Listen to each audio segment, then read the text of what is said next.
আমি যখন তার ভালো ফেসটা দেখি আমি তো তখন আবার ওইটা বিশ্বাস করে ফেলি যে কেন এরকম হচ্ছে আমার সাথে, কেন এই ধরনের গেম। প্রথমবার মেয়েকে নিয়ে মিডিয়ার সামনে এলেন চিত্রনায়িকা শবনম বুবলী। এসে তিনি প্রথমবার শাকিব খানের কাছে ক্ষমা চাইলেন।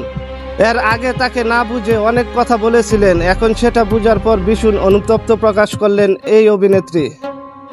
এবং আমি এই নামটি উচ্চারণ করতে চাই না, বিকজ আমার কোনো ইচ্ছা নেই, কারণ উনি বারবার বলেছিলেন নাকি আমি তার নাম নিয়ে কথা বলছি, আমি তাকে শেল্টার হিসেবে দেখছি একজন। এ সময় তিনি জানান, শাকিব খান সবসময় তার সিদ্ধান্তে অটল থাকে। তিনি সবসময় আমার পাশে ছিলেন এবং আছে। মেয়ে হওয়ার পর থেকে একটু বেশি যত্ন নিচ্ছে।